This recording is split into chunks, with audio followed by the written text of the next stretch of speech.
Good afternoon, everybody. Thank you for being here. One thing I would like to ask, if you do have your cell phone, to please put it on mute or turn it down. I would greatly appreciate it.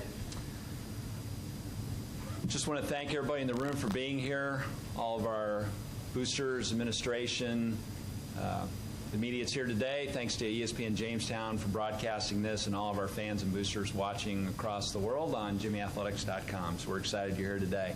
I'm Sean Johnson, Director of Athletics here at the University of Jamestown, and I just want to talk a little bit about the process of how we got to this day today. There was an awful lot of hard work by a lot of people. A lot of those people are in the room here, our administration, our coaches, our student athletes. Again, talking about the process a little bit, I got a phone call, or Dr. Badal and I met about this possibility, and he asked me to reach out to the GPAC, and not knowing what their thoughts about the University of Jamestown were at the time. So I called the commissioner, and he said, ironically, well, we were just talking about you guys. So the process kicked off from there. We've done very thorough analysis of every possible aspect of this decision. We've engaged, I think, just about every group possible. We've sent letters to all of our alumni. We have addressed all of our student athletes. We've engaged with the Student Athlete Advisory Committee. We've met with the Alumni Booster Board. And certainly a lot of work and a lot of thanks goes out to our Board of Trustees, who is heavily involved in this decision and thoroughly vetted through them as well. And a big thanks to the Commissioner of the Great Plains Athletic Conference, Mr. Corey Westra, and especially to the athletic directors and presidents of the GPAC. Certainly, we had a decision to make, but so did they. And there was a visitation group that came up during the summer that was on campus, that visited with our administration and our student athletes and our coaches and our staff. It went very well, so we had some face-to-face contact. And then about a month ago, I was able to go to Sioux City, Iowa, and meet with the athletic directors face-to-face. There's been a lot of work on the logistics of this, especially on scheduling. Our coaches have been heavily involved in that. We've also looked very hard at how we handle the budget and how we handle recruiting, all those things that are affected by making a decision like this. And again, we've done a very thorough analysis and certainly listened to everybody's thoughts about what this decision would mean for our athletic department. So, without further ado, it's my pleasure to introduce the Commissioner of the Great Plains Athletic Conference, Mr. Corey Westra.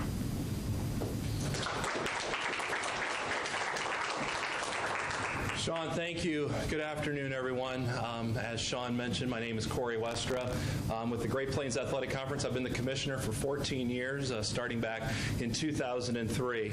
It is my great pleasure to be here on a gorgeous fall afternoon for a tremendous time in the history of the University of Jamestown, as well as the Great Plains Athletic Conference. So I'm going to kick it off with the official announcement after a vote of the Great Plains Athletic Conference Council of Presidents at their Monday meeting in Seward, Nebraska at Concordia University. The presidents did vote to extend officially an invitation, Bob, to the University of Jamestown to join the GPAC for 2018 and 19. So congratulations.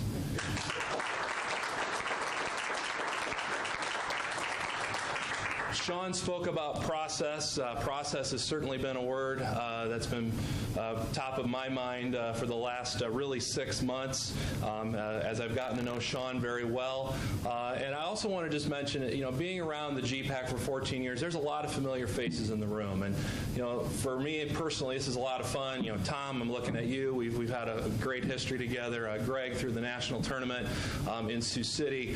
Just a lot of familiarity in the room. So this is not all new, at least for me, and I think for a lot of our schools. It will be new, certainly, for some of our schools, and they are very excited about that prospect. So I just, again, want to talk about our process a little bit. As was mentioned by Sean, when our presidents met in the spring, there was an incredible interest in moving forward on this. But before you go into any process like that, you want to have a sense of what the other end looks like. And I think that was important to the two gentlemen up here and to your university as it was to us. And I think that really guided the process as we went through it. So we did jump after the interest level was there, and like he said, we were talking about this just as they were talking about it. Then we jumped headfirst into the scheduling process, because at the end of the day in a conference is about scheduling. And it's been a busy process, so we continue to work through small parts of that process, but we feel very comfortable about where that is going. We did come here in June. It was a great day.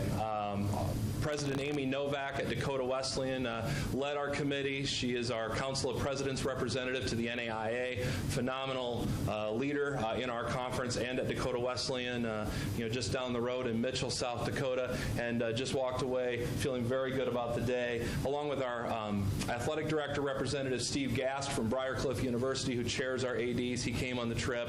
We also had Alan Ferris here, a faculty athletic representative from Mount Marty College, and Mary Alexander, a financial aid representative from Dakota Wesleyan. So that group and myself were the ones that went through the formalities, if you will. A lot of questions. Actually, we're in this very room, answered a lot of questions next door, toured the campus. And let me just say, the campus is beautiful, and it's neat to see where your proud history, but the future.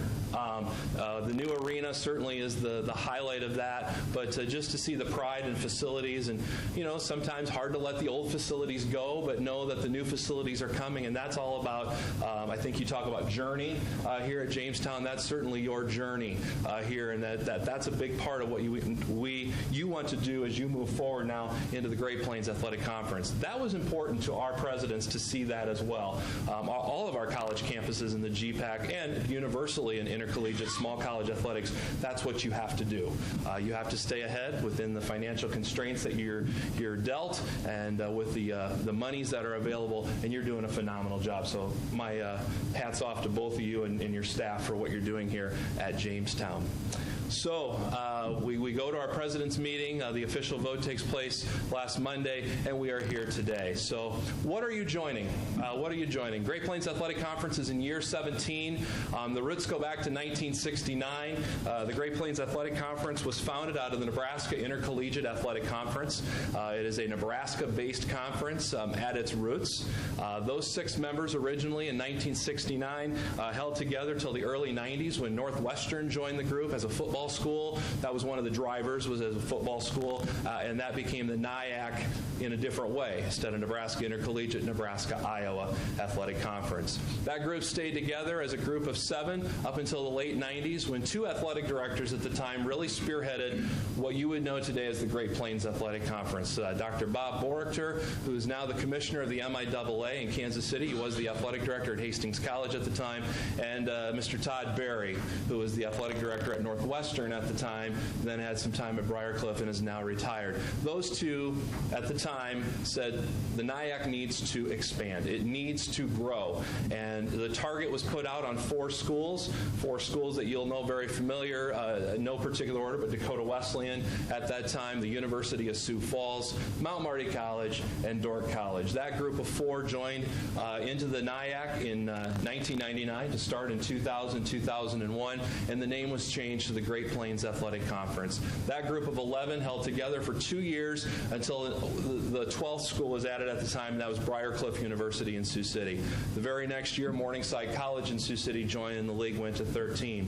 That was 2003 and 4, and we had no changes in the GPAC until 2010, when on a kind of dark summer day, Dana College ceased operations. That was a tough day for Dana, certainly, and all those people, but for the conference as well, because of the history at 125 years of an institution. The next summer, more advanced notice, certainly, because you felt it up here with Minot State, the University of Sioux Falls went to Division II.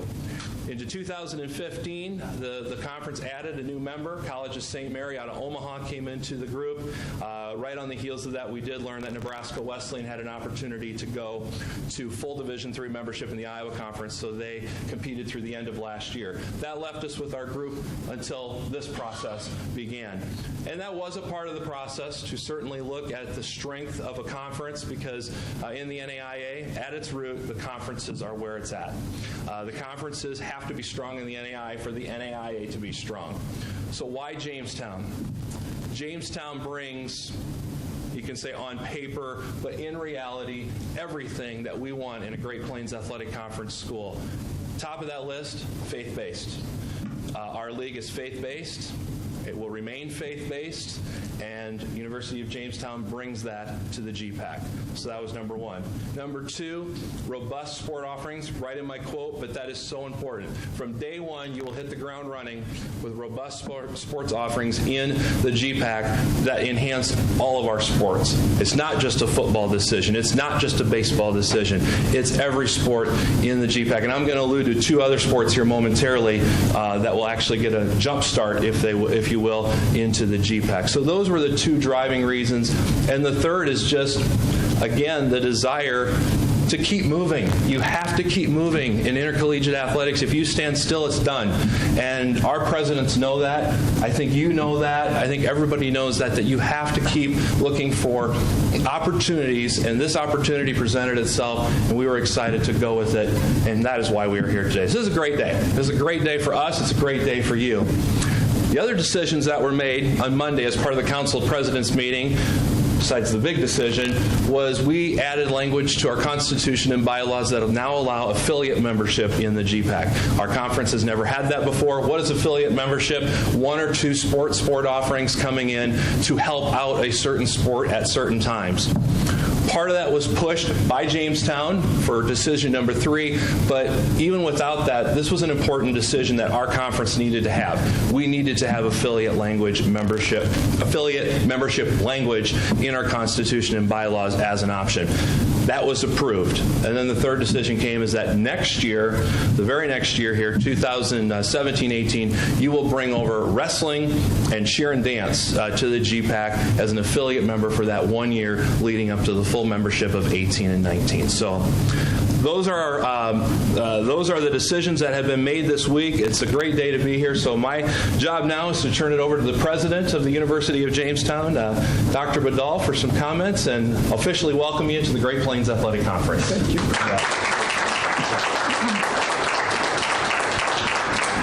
It's a tremendous day for the University of Jamestown. I want to express my sincere appreciation to Corey for all of the work that he personally invested in this process, and it's been a pleasure to work with you and with your ADs and presidents, and it's an exciting moment as we become ready to join the ranks of the GPAC conference. I was remembering an occasion many years ago. I had an opportunity to hear one of Dr. Martin Luther King's closest advisors and teachers speak. And he said something that I have never forgotten, and that is this: low aim, not failure, is sin. I think this speaks loudly to why we are making this move. We want always to strive to be the best that we can be. We're not afraid to risk being put in a difficult situation. We're not afraid to risk being an underdog. We're going to work to be the best that we can be. And we believe that the GPAC offers that avenue for the University of Jamestown. And I'm really excited to think about a future playing with a group of schools that we are a wonderful fit into this conference. If you know these schools, you know that we share a lot, both in values, in size, in the way in which we operate our institutions, the loyalty of our alumni, the support from our fans. Those are all common elements within the GPAC that Jamestown can endorse and feel very comfortable with. So it is really an exciting moment in the life of the University of Jamestown. Change is something that we look forward to, and this change in particular is going to bring many rewards for future student athletes wearing the Jimmy uniform in the years to come. And we really are glad that you could be with us today. to hear this exciting news, and we look forward to taking the next step as we prepare to move into the GPAC as both an affiliate and a full member. So thank you again, Corey.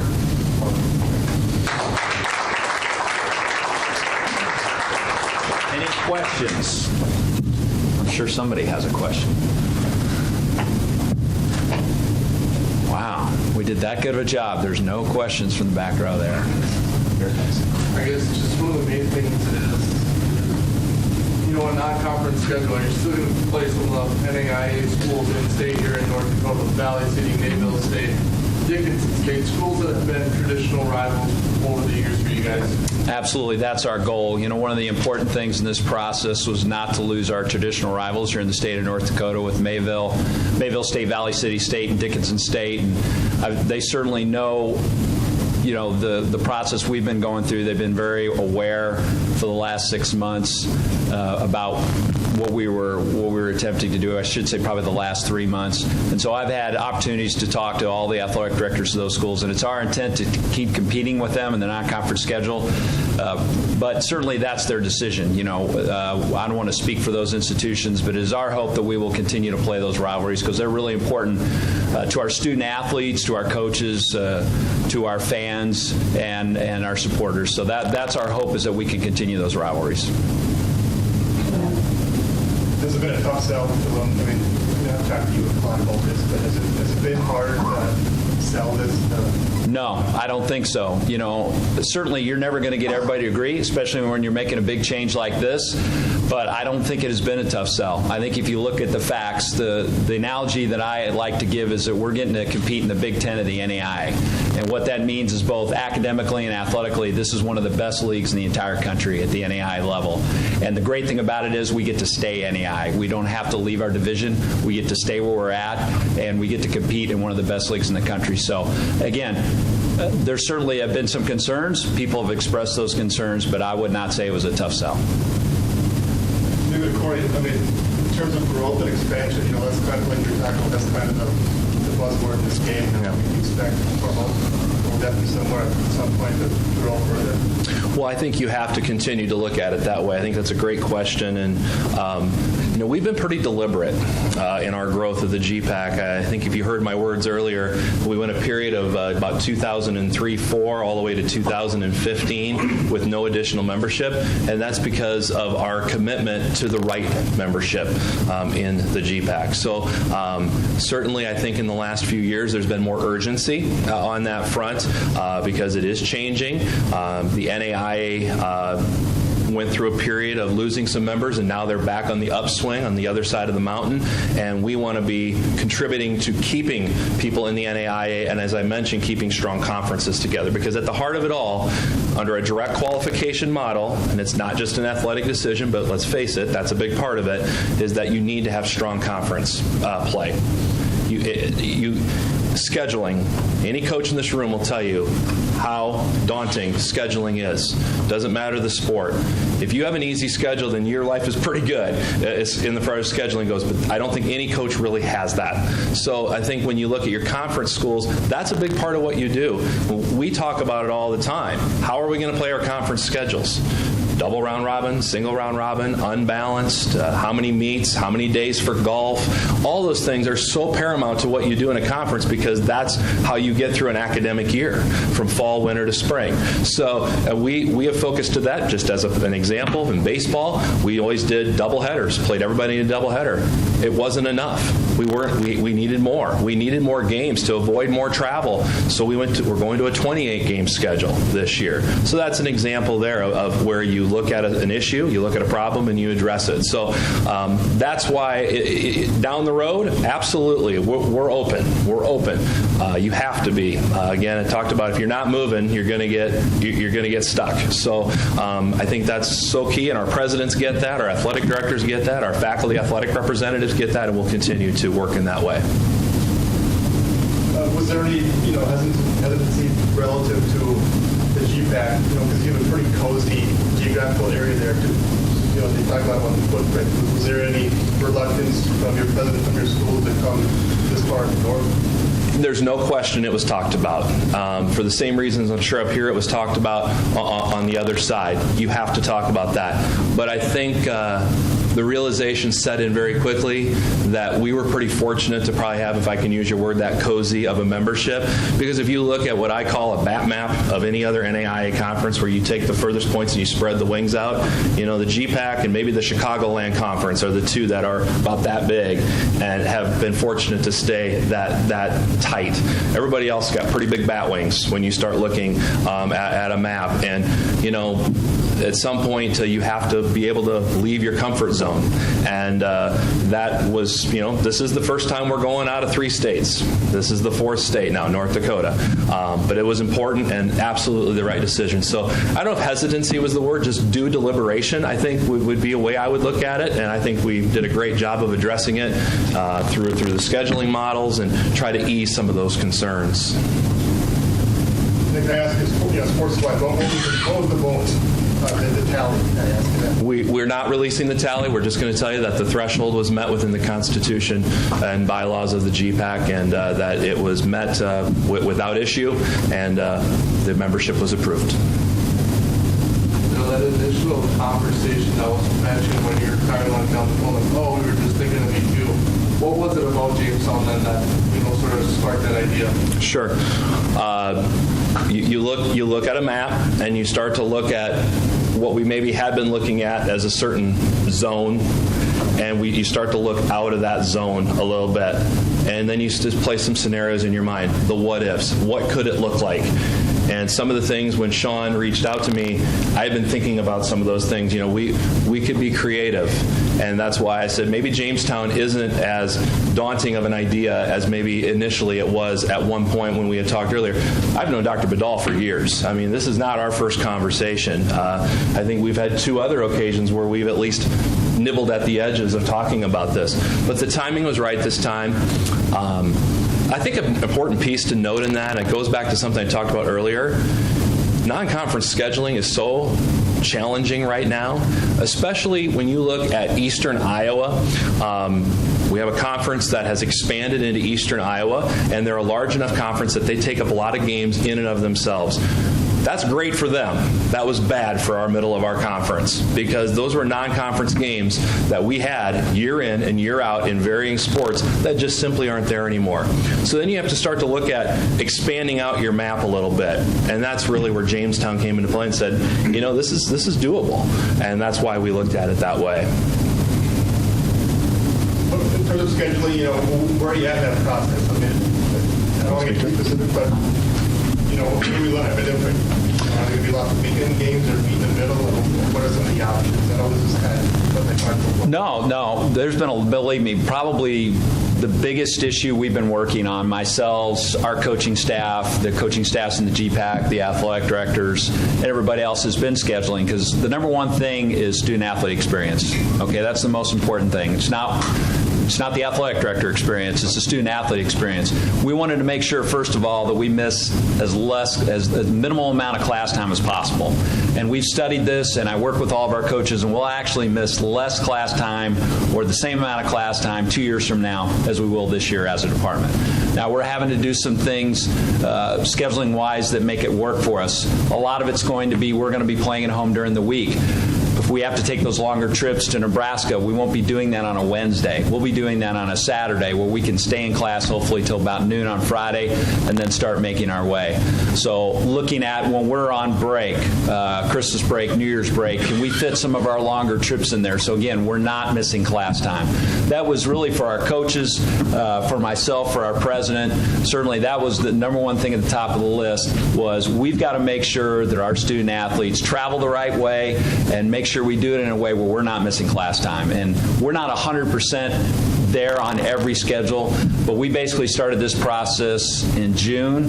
And the reason I remember that is because I was on vacation working on that, and my wife didn't leave me or anything, but that's when it started, and we're still working on it today. And the great thing is we've still got, another probably 6 months to really nail it down. We're not jumping into the league next year. We're jumping into the league for the 18-19 season. So that's really gives us even more time to really chip away at it, make sure that we have thought of all the issues for not only us, but for all the schools in the GPAC and how we deal with that and how we come up with the best conclusion. Anything else? Well, again, I just want to thank everybody for being here. I want to thank Tina Lawrence and her staff for setting all this up. And it's a great day to be a Jimmy. Thanks.